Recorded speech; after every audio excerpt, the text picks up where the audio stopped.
Hello, everyone. It's Tracy broadcasting live from New Hampshire Writers Project headquarters. I hope you're having a great day.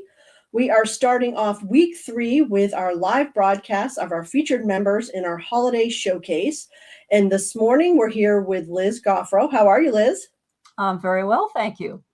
Great to have you here. I'm very interested in sharing your book with our community. I know you and I have worked together before, and I know quite a bit about your book and all the fascinating things you've done to promote it. And, that's a story for another day, but hopefully we'll get to, share a taste of it today. But Okay. Liz, if you want to tell us a little bit about yourself and, your career as a writer before we jump into it, that'd be great.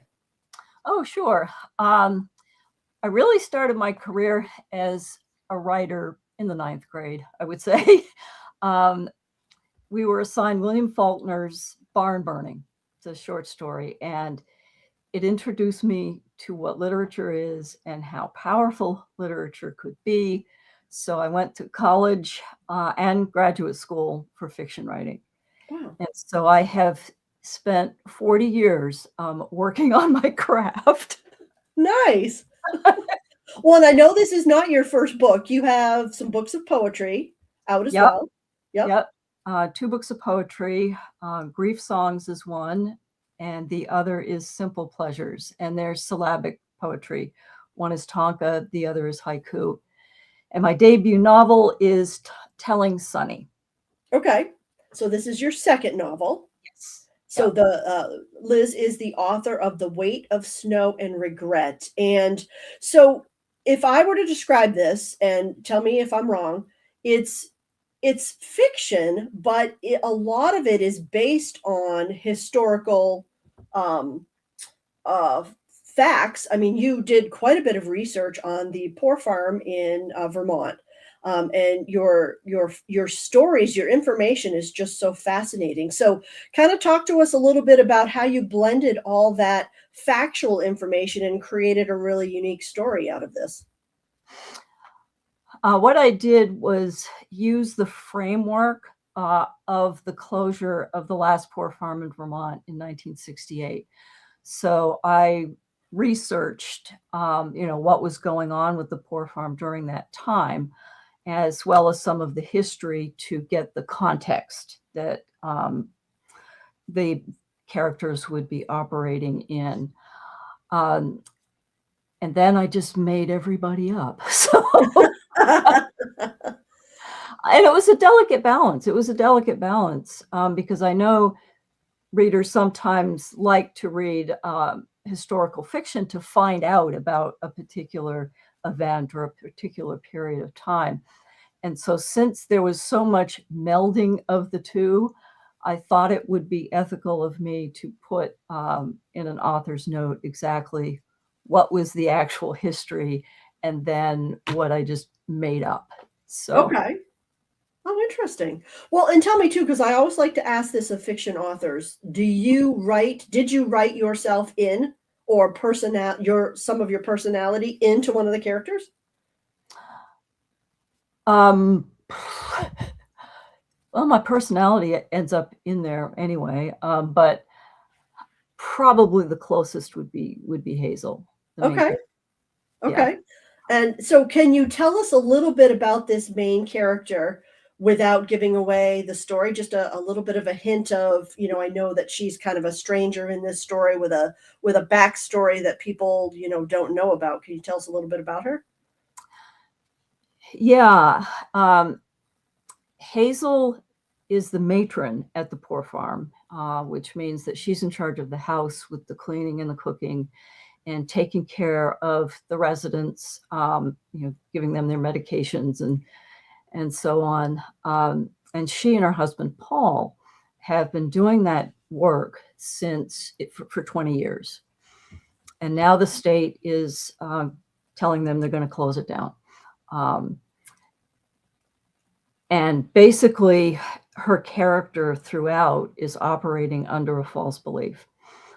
She believes that the state won't close the poor farm if she just works hard enough and if she cares enough about the people in her care the state won't come in and close them down. So that's really how she's operating. And it's very, very important to her that every person has a right to a decent life. Regardless of their circumstances, everyone has that right. And also that their stories are important, and they're important to be told and remembered. So that's really what Hazel is all about. Okay, wonderful. Well, and what was your inspiration to write about the Poor Farm? Did you used to live in Vermont and you just, knew about this place and you thought, wouldn't this make an interesting story? No, it didn't happen that way, actually. I'd only seen the Poor Farm once. I lived actually 7 miles away when I was growing up. Never heard of it. So my husband, then boyfriend, and I went to Sheldon one day, and Bob says, "Oh, that's the Poor Farm." Oh, okay. Well, wow, kind of run down, but okay. But what actually prompted the book was that I was in a writer's group and I met someone who had written an article about the closure of the Poor Farm in Vermont Life magazine. So I read the article and then started to do just a little bit of research to find out what was going on with the place. And I was just really fascinated. I was really fascinated. I said, yeah, I could write about this. I could write about this. So it was a book that I did not intend to write. I intended to write the book of short stories, which is still waiting for me. But this one says, nah, this is what you have to do. Okay, interesting. Well, and didn't you, for your book launch, you did it at was it the Historical Museum in that area? The Sheldon Historical Society. And it was a really wonderful book launch. A lot of people came. I was surprised. That's great. Well, you did a lot of publicity over there too, so. Yes, they did publicity for the book. And I saw classmates that I hadn't seen in 50 years. Wow. And some people came because they remembered my parents and how much they admired my parents and how much my parents had done for that town. And so that probably for me was really the best part of it. The best part of the launch was to hear that. Well, it sounds like an amazing community over there. Oh yeah, it is. And what's great is that Sheldon and then Amosburg Falls, which is where I grew up, have very, very active historical societies. And they're doing such good work. Such good work. It's really, exciting to follow what they're doing. Well, and if you are just joining us, we're talking with Liz Gauffreau, who is the author of The Weight of Snow and Regret. And she is one of over 55 authors who are featured in our holiday showcase this year on our website. And if you would like to learn more about that, you can visit our website at nhwritersproject.org, where you will see Liz's book as well as the others. And we really love this time of year to showcase our authors, because if you're looking for that unique gift or that hard to buy person on your list, I encourage you to head over to the holiday showcase and check out all the wonderful books that are available, because not only are you supporting our author members, but you are also supporting the local literary community, and we really appreciate that. So Liz, tell me a little bit about who you feel this would be a good read for. I think it would be a good read. What I'm seeing from audience reaction is that it's a book that resonates with older people. Okay. A few younger readers, but it really resonates with older people, in part because they would have lived through that social turmoil that was happening in 1968. And I think also it's readers who really gravitate towards community, towards the importance of family and caring for others, and social justice, because it has a strong social justice theme, which also was unintentional, but it just ended up coming through once I was finished. Well, and I know we talked a little bit about that before when we were trying to come up with ideas for marketing your book. Can you Mhm. talk a little bit about that social justice theme? Because that was one of the things that really interested me too when we were talking about it pre-launch. Yeah, I mean, it's really about who's responsible for people who can't take care of themselves. And again, going back to Hazel's view, everybody has the right for a decent life, roof over their heads, food in their, good food in their bellies. Um, and that seems to be what the country is going through right now is, who takes care and who's responsible for making sure that people get what they need to live a decent life, Yeah. and who pays for it. So it's really the same theme 40 years later that we're struggling with. So, or 50 years later, actually. Yeah. Yeah, I agree. And do you want to touch a little bit upon the character who makes an appearance and nobody knows about her background Sure. and kind of how does she, play into your story here? Yeah. Yes, this is Claire, and she shows up. The constable and overseer of the poor bring her to the poor farm, and she, is really shut down. She won't talk. She ends up just going to bed.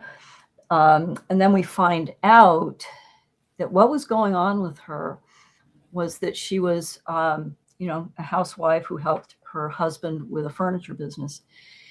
And one day, everything just seems to be wrong. The furniture is ugly. Everything's boring, and something's wrong. So she starts hearing music in the backyard, and she's very, very drawn to it.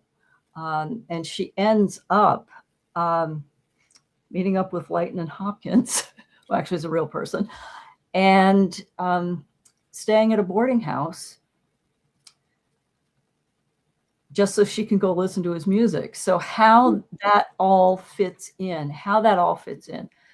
is that Claire is really a trespasser in the land of other people's misery. And so that's what she comes to learn when she's at the poor farm and gets to know the residents, that, get over yourself. So yeah, that was Claire. Okay. All right. Well, I love how this story is shaping up. And if you want to learn more about Liz and the book, you can go to lizgauffreau.com where you can also purchase the book. And if you do purchase directly from the publisher, which there is a link directly on Liz's website, Liz has a give back campaign that she is sponsoring this year. And Liz, can you tell us a little bit about your give back initiative? Yes. For every paperback purchase through through the publisher, Paul Stream Press, I'm donating $5 of the purchase price to Age Well Meals on Wheels in St. Albans, Vermont. And I'm making those donations in memory of the residents of the poor farm. I love that. Because this Age Well organization is really doing the work of what the poor farm did. They're serving basically the same elderly, indigent folks. And this isn't just through the holiday showcase. This is all Oh year yeah. round with your book, correct? Oh Okay. yeah. Wonderful. Yeah. Yeah, what a wonderful organization. I appreciate you giving back in that way. That's amazing. Yeah. And Liz, I'm very excited for your new book. Congratulations, because I know you've had a lot of publicity, since you launched, but you also spent a good amount of time getting ready for it. I know you did a lot of work. And I'm really glad you did, because I think this is such an important topic. It's such an important book. Even though it's fiction, like you mentioned, with those social justice themes, I think it's really important and that people will get a lot out of reading this book. So thank you for writing it. Thank you for sharing it with us. Again, go over to lizgauffreau.com so you can learn a little bit more about that. purchase through the website so that that additional $5 can go back to the Meals on Wheels. And to support Liz and all of our other authors in the literary community, go to nhwritersproject.org for more information. So Liz, I appreciate you being my guest today. And before I let you go, is there anything else you'd like us to know, either about yourself or your book or your writing? Yes, I did think of something. The book has been accepted into the Indie Author Project with libraries. So in the state in which the writer lives, if they get selected for the program, then, excuse me, the ebook version is available to libraries. And that was important to me because if people can't afford to be going out and buying books, they can get it from their library. Unfortunately, only in New Hampshire, but still. So I wanted to make sure. That's perfect. Yeah. Oh, good. Thanks for mentioning that. And I think too, on your website, you have a promo with 50% off. Is that the ebook as well? Oh, yeah. Or? Yes. Okay. And that's through Smashwords. Okay. Words. And that's from now until the January 1st, it looks like. Correct. Yes. Okay. So good. So head over to lizgauffreau.com. There's lots of great information over there, and support another one of our local writers. Well, thank you very much, everyone, for listening to us today, joining us. Liz, great talking with you. I really appreciate it. And I hope everyone has a wonderful holiday. Take care, everyone. Bye.